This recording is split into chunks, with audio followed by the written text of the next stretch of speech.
Welcome to the Living Ageless and Bold podcast. Each episode, I bring you amazing women who inspire, educate, and share their experiences and journeys along the way. So grab a glass of wine or a cup of coffee, find a cozy spot, and let's relax and have some fun hearing what can be accomplished after 55. Welcome, everybody. This is a really, really special episode today. My guest is Tonie Dreher, and we are going to talk about a lot of things that are difficult and hard, but she has come out the other end, and this is why I can't wait to share her story. She is epitomizing living ageless and bold, where she has taken her life after 50 from where she came from substance abuse, from incarceration, and realizing that the substance abuse had a lot to do with mental health issues. And we're finally talking about this in our country. And I just can't wait for you to hear all the amazing things she's doing to help people who were just like her several years ago not end up in prison and make better choices in their lives. Tonie, it is just truly an honor to have you here today. Thank you. Thank you, Christina, for having me. I really appreciate it. It was a journey to get here, but I'm happy. And all my guests, I go backwards in the journey. We start from where they came from. I want to start with where you are now, because it is such an inspiration for anybody listening or watching to know if they're experiencing this or somebody that they love, that there is a happy ending. There can be a happy ending with the right help and the right. So let's talk about what you're doing now to help people. Where do I begin? So right now I work for a nonprofit organization called CASES. It is the Center for Alternative Sentencing and Employment Services. Our clients are mandated by the courts to complete 1 to 5 day mandates. Well, we know that that's not enough time to get people back on track. I try to assist people with getting connected to services in the community, as opposed to being in jail. A lot of times it's not an easy task, but the saving grace for me is because I understand I have a lot of success, because I can say to the person sitting across from me, like, listen, you don't have to fight this journey alone. Like, we can do this together. I've been there. So I understand what it looks like. And getting people connected to mental health services for the first time, walking them through that process, going into mental health appointments for the first time, getting intakes, connecting clients who are first-time recipients of mental health services, giving a warm handoff, knowing the therapist that I'm connecting people to. Yeah. And it's so important to know. And I read they call you Miss Tonie, which just gave me that, that you care about them, that they've got somebody in their corner, which is so important. I think that if I had that type of assistance, maybe I wouldn't have stayed out for so long. Maybe I needed to be out there for as long as I was, because it designed me into the woman that I am today. Not only do I work in the field of mental health, incarceration, and substance abuse, I'm also now a college student who is majoring in social work, because this is a social issue. It's not just a me and you issue. It's a social issue. When I look in the communities that I service, this is a really huge issue. And so I want to shed light. And some of us do come out on the other side, and I'm grateful for that. So I can be able to go in and gain the trust, because trust is earned. It's not something that's given, right? When I was coming through, I didn't trust anyone. I wasn't giving anyone my story. I wasn't giving anyone anything. I didn't have services in the community. I didn't have social workers, because I didn't trust anyone. I would like to go into the work that I do, allowing people to know me, the real me. This is me. This was not me. I even carry a picture of myself from when I was in the streets. And I'll show them, because they'll say, oh, Miss Tonie, you don't know anything about what is going on. And I'll say, listen, this is me. This is me. And they'll look at me and they'll say, Miss Tonie, that is you. And I say, yes, I understand. And it gets the conversation going. And that's exactly what it's about. It's about having a conversation. Yeah. So let's talk about it was a long journey for you to get to where you are today. So let's go back to your childhood. Yes. And I know it's difficult. I've read your story, and I know you've been through a lot, but a lot of people watching and listening have been through a lot. And to see this is where you are now, that you're in college. And when they hear where you came from and how you got to here, it's quite a journey. Yes. So let's talk about, because the bad started when you were little. When I was little. Yeah. I think that I have been a caregiver from the time that I was probably 3 or 4 years old, because my mom started having other children. And I lived with my mom and my stepfather, who used to lock us in the closet, my baby brother and my mom included, because he didn't trust my mom. And it's like every day being locked in a closet because someone doesn't trust your mom. You have no control over that. I watched my stepfather as a young child buy us puppies and shoot our puppies while he made me and my little brother watch, because he was angry with my mom. I'm talking about being traumatized from a very young age. I wasn't just mentally traumatized. I was physically abused. I was beat. Like the beatings, I said in the book that when I grew up, my scars grew up too, because I had scars all over my body from the beatings that I used to receive, being molested as a child, wishing that someone could come and save me, wishing that someone could rescue me, not wanting to be here because what was I created for? Was I created to be abused and not understanding, because I'm a kid.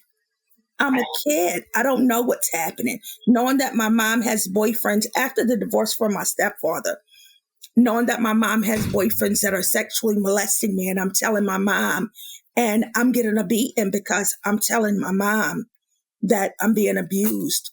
And it can't be true. This can't be happening, because this is the man that she chose to be with. And how dare he look at your kid instead of looking at you? It was a journey. It was a journey. You know, my mom's children kept coming. I'm raising children and I'm a child. I learned to cook at the age of 7. My mom's mom was paralyzed. And one day no one was home, and she asked me to make her some food. I can't reach the stove. She told me to pull a chair to the stove. She told me what goes in the pot. I started cooking at the age of 7, because then every day I became the caretaker for my grandmother. Every day I became the caretaker. Did you ever go to school at all at that young age? I went to school, and school was my retreat, because it gave me the opportunity to not be away, to not be at home. It gave me the opportunity. But as my brothers got older and they started to go to school, it was my responsibility to make sure that they were up for school. It was my responsibility to make sure that they were fed for school. It was my responsibility to make sure they got home safe. Like, my mom's children were my children. And so, yes. And you had a very tragic incident that happened while you were watching your brothers. I mean, you were, let's talk about that, because that had to have shaped you from that point forward. So every day I would watch my brothers, and on this one day I wanted to do my hair. And so my family lived across the street. My aunt, I knew that my cousin was home. And so I said to my brother, I'm going to cross you over. I want you to go and get a hot iron for me, because I want to do my hair. I said, don't cross back across the street. Have my cousin's name was Nikki. I said, have her cross you back over. And I went back in after I crossed them over, and I went to the sink and I'm washing dishes, and I hear this commotion out front. And it's like spidey senses tingling, like I just knew something was wrong. And I ran out the door, and my yard was filled with people. And my next door neighbor grabbed me, and I started screaming and fighting her. And as I ran to the streets, I saw, I know his shoes. I know what he had on. My little brother had been hit by a car, and his body was so mangled that it took them hours to disengage his body. And I took off running to find my mom, because I knew that she would be under her favorite tree playing cards. And when my mom came, it was my fault that my brother died. And so that carried over with me. I was 12. I was just saying, Tony, you now know that wasn't your fault. I know that wasn't my fault. I think that's when my first suicide attempt started, active suicide attempts, because it should have been me. If I didn't cross him over, he would still be here. It should have been me. It should have been me there. My mom said that it was my fault. Everybody's looking at me. Everybody's blaming me. So I didn't want to be here. He wasn't here. My mom looked at me funny all the time. For me, the beatings got worse because it's like every time that she thought about it, like the beatings got worse. I got a beating with an extension cord and it bust the skin on my leg. And I went to school and my leg started bleeding through the galls. And I went to the school nurse. And the school nurse wanted to know what was happening. And I lied. I told her I was riding my bike and I fell off because I knew the consequences if they called my mom. I knew what the consequences were going to be. And I didn't want that. And so it was rough. It was rough. On one attempt, I clearly remember my little brother talking to me and saying, "It is not your time. I'm okay. I'm okay." But it didn't stop me and my guilt. It didn't stop the guilt. It didn't stop the guilt. But just to think for everyone at 12 years old that you could even fathom taking your life or trying to take your life, what you were going through then, again, you were only 12. Yes. And thank goodness it didn't work. None of the attempts worked. Yes. So we're all happy that you're here with us today and you're changing the world, yes, like I talked about. But it doesn't stop with that. Then you found drugs to probably ease the pain of everything you were going through. Yeah. I stopped going to school in the 10th grade because my mom decided that she was going to move to New York. I was already pregnant. I think I had already had my first child by then. So how 10th grade, 16 years old, 15. Yeah, 15, 16. Yeah. I had an older guy, ex-military. To my 15, he was 35. I love him. He's my saving grace because by the time I was 16, I had my own place and I didn't have to be fearful of my mom anymore.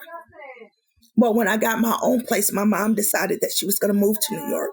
And I had to now become more responsible for my brothers because they didn't go with her. She said she had to come to New York to get situated before the children came up here. So it made me and my boyfriend responsible for my brothers. And I had to make sure that they were in school. I went to parent-teacher conferences. How nobody back then, what I see today is how nobody back then paid attention to a 15 or 16-year-old coming to parent-teacher conferences for children. It's unfathomable, but this is the life that I lived. And by the time that I was 18, I probably already had 3 going into 4 children. Well, and you say it like that. And this is what really impacted me when I researched you and learned about you and to really understand what substance abuse is, what mental health is. Do you know how many children you've had? I do not. Oh my God. But that shows what this can do to a person. And this is why we need people like you now helping. When my boyfriend and I, we had 3 children together. When the boyfriend and I broke up, he wanted me to have an opportunity to be young. So he told me that he was going to take his children and he was moving. It didn't bother me. Like I didn't have any feeling about it. I don't think that I had any feelings about it. my children being gone. I think that because I was a parent forever from the time that I can remember, it didn't bother me. I got pregnant. I had another child. I moved to New York. I moved to Texas with a guy. I'm sorry. Oh, I always say on this podcast, Tonie, if we can help one person with the stories that we're telling, Absolutely. just one, Absolutely. we change the world. Absolutely. So I appreciate you sharing this because I know it's not easy. I moved to Texas with a guy that I met, and I left with him the same day that I met him. I left my daughter at home in South Carolina with my aunt. I went to Texas with this guy. I was probably in Texas for about 2 weeks, and I went back to South Carolina and I got my daughter. And I brought her to Texas. So this man was raising my daughter like his daughter, and we were expecting a daughter. When I gave birth, I had gotten into some issues in Texas that involved the law, and he was in the military. And so that relationship did not work. It could not work. And when I had his daughter, he took his daughter and moved back to North Carolina. So I literally gave birth to a baby that I saw for 3 days. And then she was gone with her dad. My daughter that I had with me, we got on a plane and came to New York, and I went to live with my mom. I started dating my brother's friends because they told me not to. And it wasn't because I liked them. It's just because they told me not to. And you're not going to tell me what to do. So he and I had a child. And then I started messing with a guy in the building. And he and I had a child. And it was in that time. Were you still doing drugs at this time? I had not even started. I had not even started. Drugs had not even come into play. But I met a lady that lived in my mom's building. She lived on the first floor, and I would always see the people coming in and out, and I didn't know what it was about. And one day I was in the house with her talking, and I tried some stuff with her, and it was like, damn. Everything that was on my mind was instantaneously removed. I didn't have to think. I didn't have to feel. I didn't have to. And I was saying to myself, like, wow, where has this been all my life that I don't have a care in the world? And in that moment, the children that I had, I left them with my mom. The same woman that abused me, I left my children with. I can honestly say that I never wanted to be anyone's mom because I didn't want to be my mom. I didn't want to beat my children. I didn't want to abuse my children. I didn't want to put a man before my children. And so me walking away, my justification in my mind was that my kids won't suffer the way that I had to suffer. But the reality was I left them with the same person that abused me. So how great was that? And because I was raised a Jehovah's Witness, we don't believe in abortion. So with every pregnancy throughout my addiction, I was not aborting a baby. And so the children just kept coming. And before I knew it and looked up, like I can't tell anybody, honestly, how many children I honestly have, because I may miss somebody. I was so disconnected from life, period, that I may miss somebody, but I was connected enough to know that when I got pregnant and it was time to give birth, the hospital would allow me to stay with my children for 3 days, the first 3 days, and my children would room in with me. I would feed the children. I would change the children. I would bathe the children. And on the third day, I knew that child welfare services were going to come in and remove the children. And I would leave the hospital before they came to take my children from me. I think that in my mind,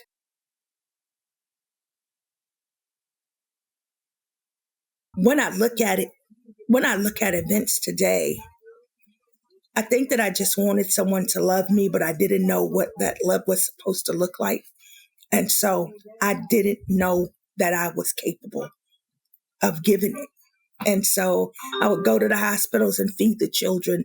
Every feeding, until it got too much for me to bear, because it's painful to know that you're never going to bring that child home. It's painful to know that, okay, you can rock and cool and coy, but you're never going to be able to bring that child home, because people have it in their mind when individuals are suffering from substance abuse. If the judge tells you, oh, you have 18 months to get it together before you get your children back, 18 months is nearly not enough time to deal with the traumas that have been embedded in you since childhood. 18 months was never enough time for me to say that, okay, I'm going to be able to do that, Your Honor. It wasn't the lack of love for my children. I had no roadmap of what I was supposed to be doing at all. And they give you 18 months, and it just was not enough time for me. You know what, Tonie, maybe what you did was better for your kids.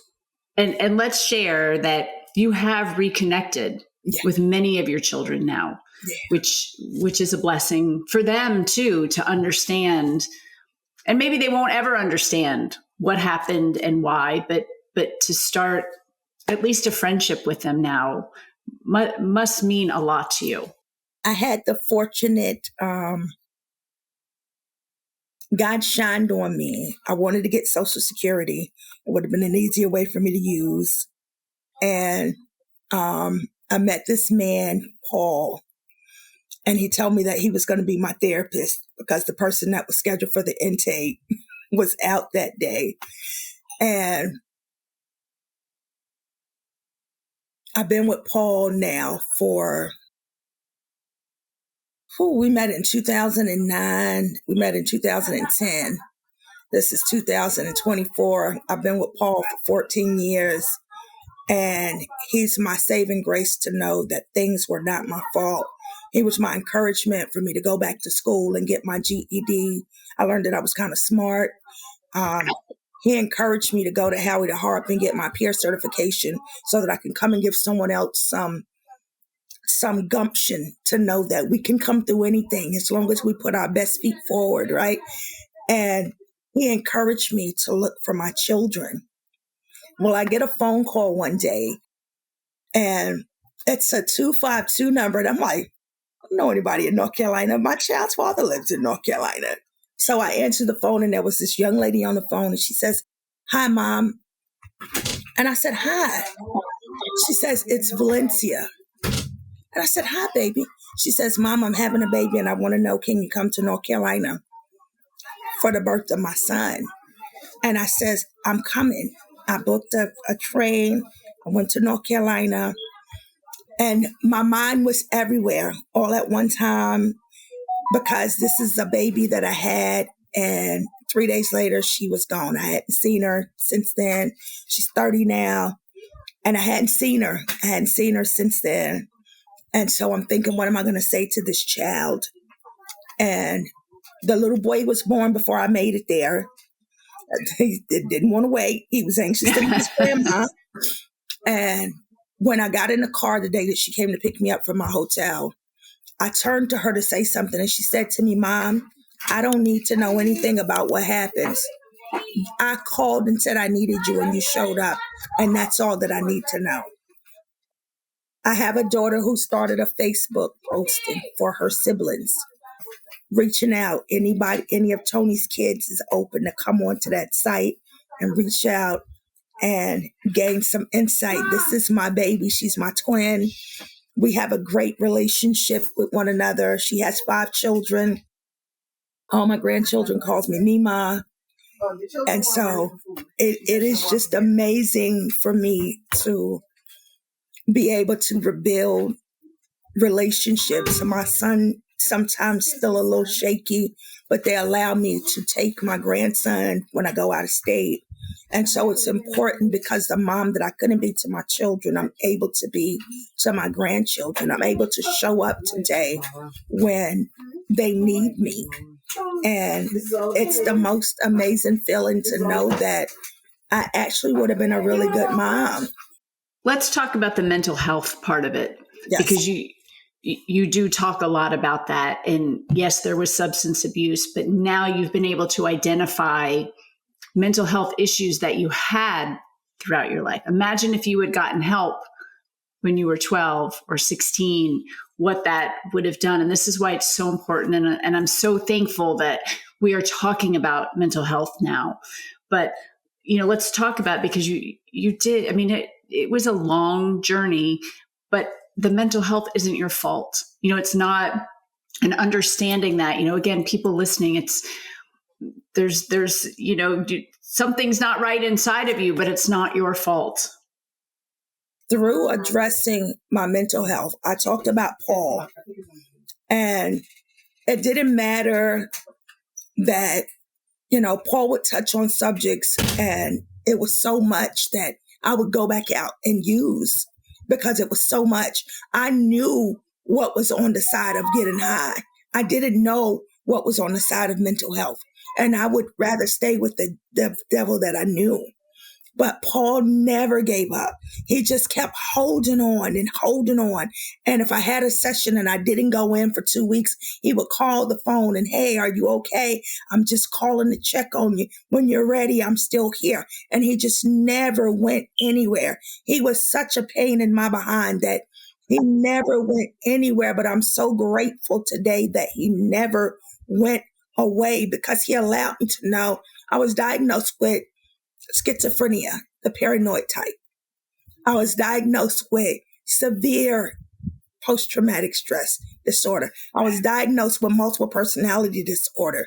I have a personality that was created as a protector for me, Tonie, because I went through so much. And now that I have labels and I can say, oh, this is how I was feeling this day, and this is what that looked like, and this is what that was for, I now have a name to put to that. And so when I'm talking to my clients and they say, well, Miss Tonie, I'm feeling this, or Miss Tonie, I'm thinking this, and I'm saying, have you ever thought about getting yourself into treatment? I'm not talking about substance abuse, because I'm a firm believer that if you're suffering with addiction, you're also suffering with mental health. The two coincide, and you can't address one without addressing the other. And that was the lesson that I learned. And when I talk to people, that's the message that I talk about. You can't address one without addressing the other, because no one wakes up in the morning and says, Mom, I want to be a drug addict today. That's unimaginable. There's a lot of pain. There's a lot of regret. There's so much stuff that goes behind an addict, that anytime that I see someone suffering from addiction, my question is always, what has happened to this person that they think that this is the only thing that they have? I had my sister, who's my best friend. She's been my best friend for over 35 years. She knew when I was getting high. Someone told her.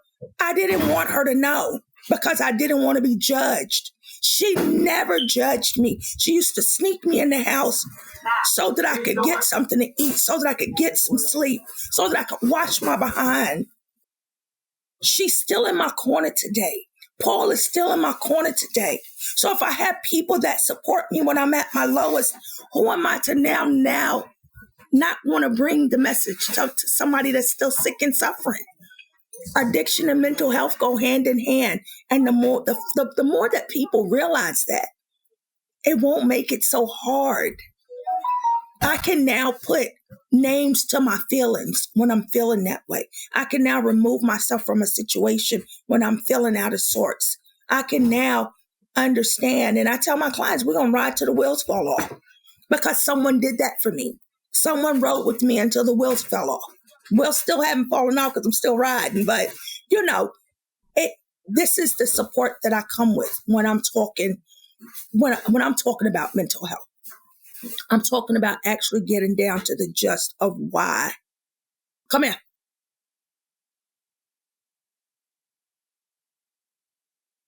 And are you able now to forgive yourself for things that happened in the past? This is my support. Hi. Oh, This is my support. This is my sister, Letitia.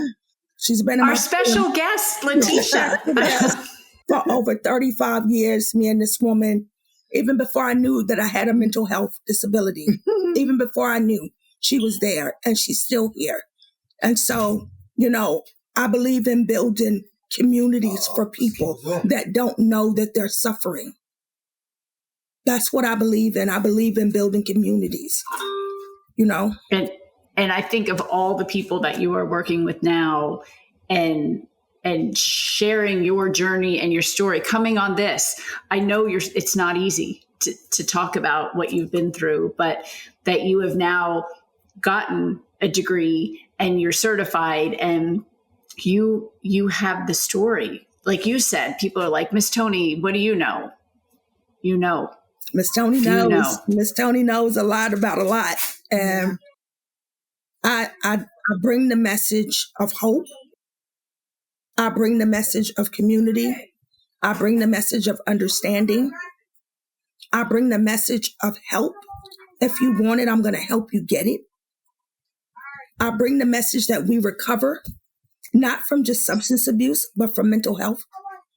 I've not had a manic episode with schizophrenia in years.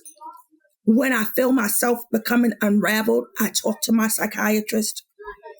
I give my clients the same insight. It's not going to be easy, but it's doable. I can promise you that if you give yourself a chance, you can overcome. I have clients that want to become peer specialists so that they can share their hope and experience with someone. I put it on the line. It doesn't matter my educational background. The common denominator that we all share is mental health and substance abuse. And that's the message that I bring to the table, is a message of hope, to give someone hope that there's life after the darkness. I've lived in darkness for a long time, and I'm now allowing myself to let my light shine. I'm in college studying social work, and my grade point average is a 4.0. Ooh, yay. I never thought in a million years that could be me. Because I grew up in a time where I wasn't shit. I was never going to be shit. I grew up in that. I grew up with the I'm dumb. I grew up in that. And now to see me at this age and at this stage in my life, making changes to people's lives, it's nothing but God that I can say thank you for what you have given me in order for me to give it to someone else. I came in through a support system that now I've become support systems for people that don't think that they have anybody. I wasn't around family for more than 25 years. So when I see my clients, I don't know when the last time you talked to your family. I don't know when the last time do you have children. I met a young lady yesterday, and she was telling me, she's my client, and she was telling me that she has a 9-year-old son in Virginia, and it's the only one of her children that she's still allowed to have communication with. You lost your rights to the rest of your children. And being that identifying factor to be able to say, it's okay. It's okay. I don't want you to allow yourself to stay stagnated in the guilt, because guilt is a trap. Guilt is something that'll keep you trapped. I don't want you to allow yourself to stay stagnated there. We're going to get through this together. And I always bring a we into the component, because it's never just about me. It's never just about me. Tonie, you are a beacon of light. I could talk to you for another hour, but we do have to wrap up. And before I have a couple of questions I want to ask you that I ask all my guests. But if anybody listening or watching, has somebody that needs to see this episode or hear this episode, please share it with them. Know there is hope. Know that there is a way out. And Tonie just exemplifies that. And I'm so glad. Thank you for sharing your story. So I ask everybody, because we are over 50, what is the greatest thing you've accomplished since you've turned 50? Oh,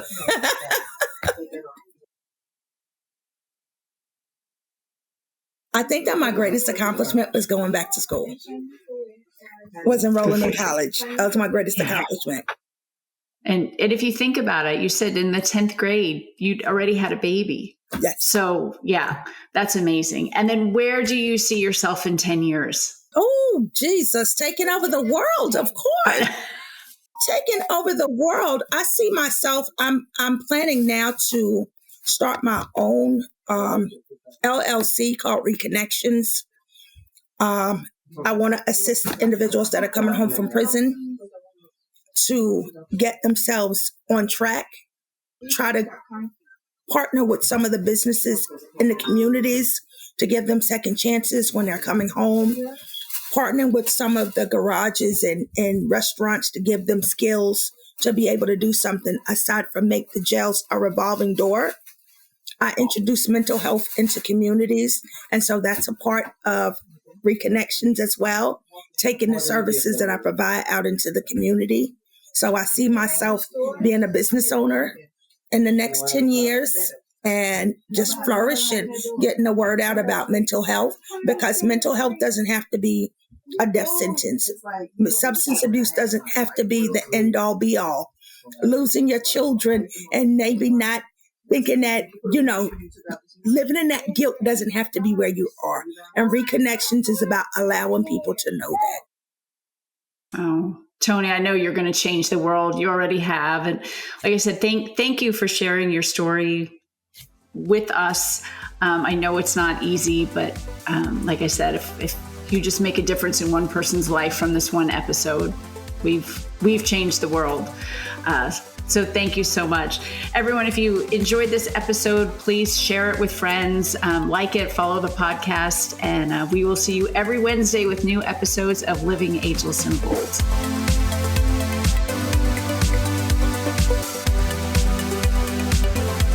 Thank you for listening or for watching this episode of Living Ageless and Bold. If you haven't already, please make sure you hit subscribe. And if you like the episode, I hope that you will give us a great review. You can also head over to livingagelessandbold.com and sign up for information, inspiration, and exclusive opportunities for us, women over 55. Thanks for listening. And remember, no matter what you do, keep living ageless and bold.